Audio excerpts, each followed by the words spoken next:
video we're going to be taking a look at the major key 251 and 6251 chord progressions in 7th chords. There's not a huge amount of new information here, so I think we can comfortably deal with both progressions in a single session. Firstly, let's remind ourselves what we already know of the 1 and the 5 chords. Remember, the 1 chord, starting on the first note of the major scale, contained notes 1, 3, 5 and 7, giving us intervals of a major third, perfect fifth and a major seventh.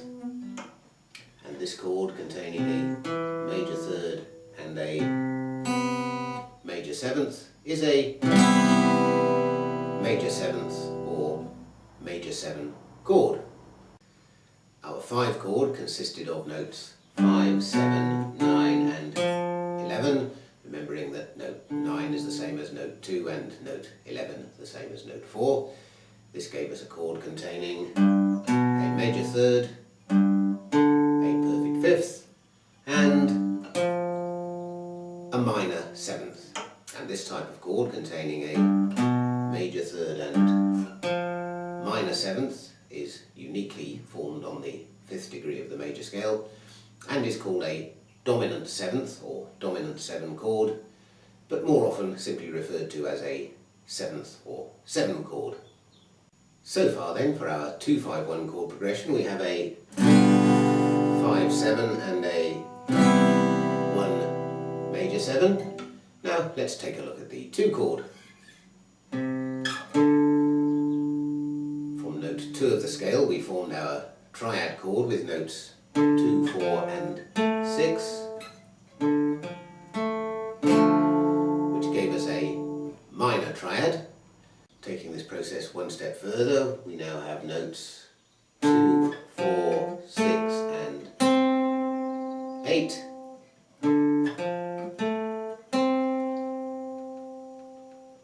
Describing this in terms of stacked third intervals, we have a minor third, a major third and another minor third. That's minor third, major third, minor third. In intervals from the root of the chord, this gives us a minor third, a perfect fifth, and now a minor seventh. So here we have a minor triad with a minor seventh on top, and this type of chord containing a minor third and a minor seventh is called a minor seventh or minor 7 chord. In the key of C major, our 2 chord would be a D minor 7th chord, conventionally played in the open position here. There it is in root position on the top 4 strings. If we added an A on the open 5th string, we would get a second inversion D minor 7 chord. Now we have our 251 progression consisting of 2 minor 7, 5, 7, 1 major 7. We can now move on to introduce the 6 chord. Beginning from the 6th note of the scale, our triad chord contained notes 6, 8 and 10, forming another minor triad. Our 7th chord will therefore contain notes 6, 8, 10 and 12. For ease of playing, I'm going to drop this down an octave now. Remembering that note 8 is the same note as the tonic, note 10 is the same note as the 3rd, therefore note 12 will be the same note as the 5th.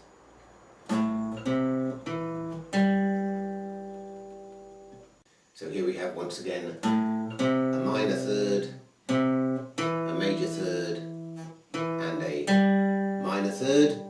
So our intervals from the root of the chord will be a minor third, a minor seventh.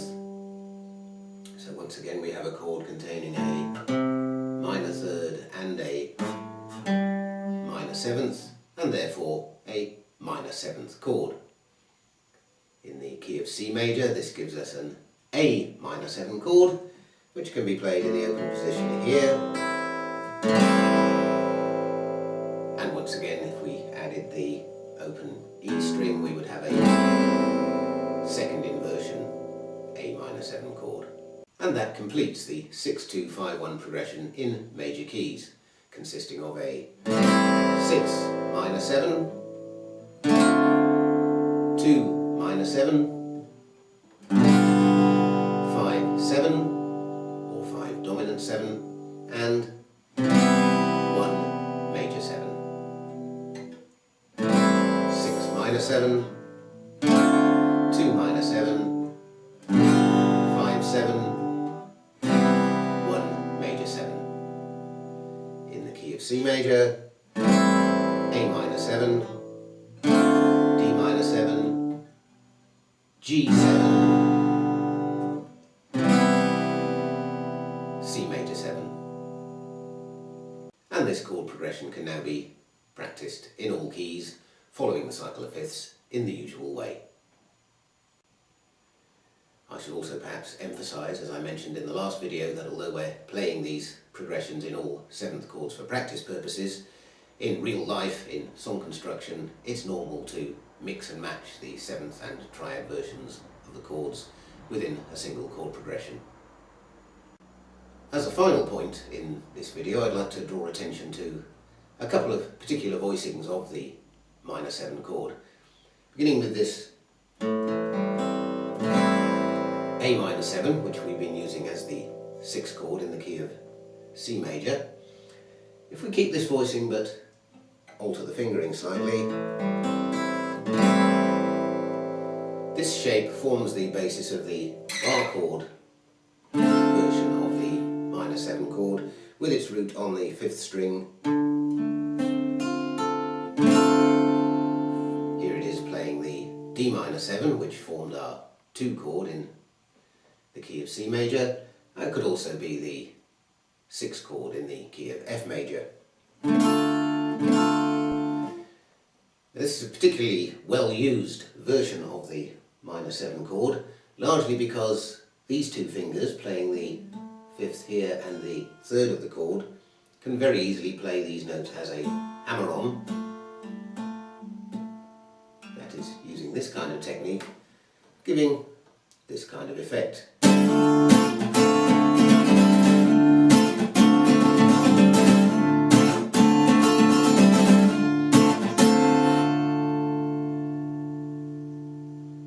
And I'm sure you can name a number of songs that are played using that technique on the minor 7th chord.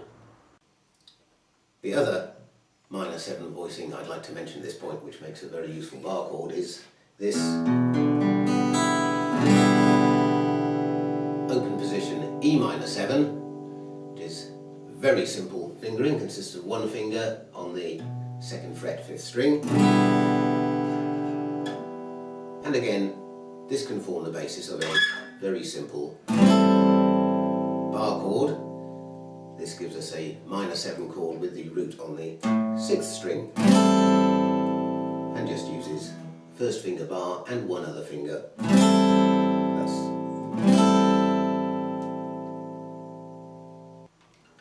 Here it is playing A minor 7, so I can play our complete 6-2-5-1 progression in C major using these bar chord variants of the minor 7th chords.